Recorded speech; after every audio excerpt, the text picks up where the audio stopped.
নমস্কাৰ আপোনালোকক জীৱন যুদ্ধ এডুকেশ্যন চেনেলটোলৈ সকলোকে স্বাগতম জনাইছোঁ। যিসকলে এডিআৰই গ্ৰেড 4 বা গ্ৰেড 3 বা আসাম পুলিচ অন্যান্য এক্সামৰ কাৰণে যদি আপোনালোকে প্ৰস্তুতি চলাই আছে তেন্তে আপোনালোকৰ এই ভিডিঅ'টো অতিকৈ গুৰুত্বপূৰ্ণ। আশা কৰোঁ আপোনালোকে ভিডিঅ'টো শেষলৈকে চাই থাকে যেন।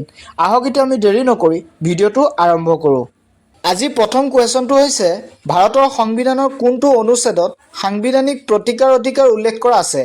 আপোনালোকে অপশ্যনসমূহৰ ভিতৰত হয়তো দেখিছে অপশ্যন চি 32 অনুচ্ছেদত সাংবিধানিক প্ৰতিকাৰ অধিকাৰ উল্লেখ কৰা আছে। আকৌ নেক্সট কুৱেশ্যনটো হৈছে ৰামছাৰ চুক্তি কিহৰ সৈতে জড়িত।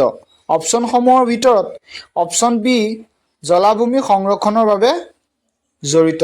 আকৌ 3 নম্বৰ কুৱেশ্যনটো হৈছে ভাৰতৰ আটাইতকৈ দীঘলীয়া উপনদী কোনখন।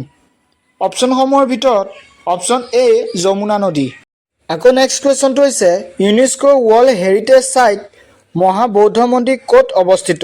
অপশ্যনসমূহৰ ভিতৰত অপশ্যন বিটো হৈছে শুদ্ধ এনচাৰ, বোধগয়াত অৱস্থিত। আকৌ নেক্সট কুৱেশ্যনটো হৈছে ব্লেক ছ'ল কিহৰ বাবে বিখ্যাত। অপশ্যনসমূহৰ ভিতৰত অপশ্যন বিটো হৈছে শুদ্ধ এনচাৰ, কপাহৰ বাবে ক'লা মাটিটো বিখ্যাত। আকৌ নেক্সট কুৱেশ্যনটো হৈছে অসমৰ প্ৰথম মুখ্যমন্ত্ৰী কোন আছিল। Option A Bishnuram Medhi, option B Gopinath Bordoloi, option C Bimala Prasad Chaliha, option D Tarun Gogoi. ইয়াৰ শুদ্ধ এনচাৰটো হয়তো আপোনালোকে বহুতে জানেই, গোপীনাথ বৰদলৈ। গোপীনাথ বৰদলৈ অসমৰ প্ৰথমজন মুখ্যমন্ত্ৰী আছিল। আকৌ নেক্সট কুৱেশ্যনটো হৈছে কুইন ইণ্ডিয়া মুভমেণ্ট কেতিয়া আৰম্ভ হৈছিল। অপশ্যনসমূহৰ ভিতৰত অপশ্যন বিটো হৈছে শুদ্ধ এনচাৰ, 1942 চনত হৈছিল ভাৰত ত্যাগ আন্দোলন। আকৌ নেক্সট কুৱেশ্যনটো হৈছে সূৰ্যৰ আটাইতকৈ ওচৰৰ গ্ৰহ কোনটো। আপোনালোকে বহুতে জানে, সেইটো হৈছে চি বুধ গ্ৰহ। আকৌ নেক্সট কুৱেশ্যনটো হৈছে ভাৰতৰ মুখ্য নিৰ্বাচন আয়ুক্ত কোনে নিযুক্তি কৰে।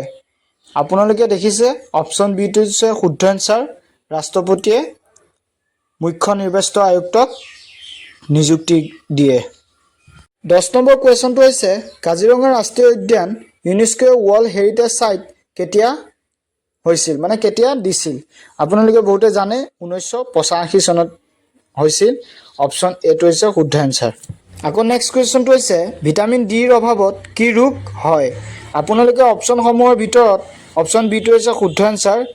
12 নম্বৰ কুৱেশ্যনটো হৈছে ভাৰতৰ আটাইতকৈ দীঘলীয়া বান্ধ কোনটো।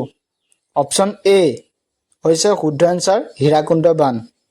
হীৰাকুণ্ড বান্ধটো হৈছে দীঘলীয়া বান্ধ। আকৌ নেক্সট কুৱেশ্যনটো হৈছে অসমৰ কোনখন জিলাত ডিব্ৰু-চৈখোৱা ৰাষ্ট্ৰীয় উদ্যান অৱস্থিত। অপশ্যন এ হৈছে যোৰহাট, অপশ্যন বি হৈছে তিনিচুকীয়া, অপশ্যন চি হৈছে নগাঁও, অপশ্যন ডি হৈছে বৰপেটা। ইয়াৰ শুদ্ধ এনচাৰটো হৈছে অপশ্যন বি, তিনিচুকীয়া জিলাত ডিব্ৰু-চৈখোৱা ৰাষ্ট্ৰীয় উদ্যানখন অৱস্থিত।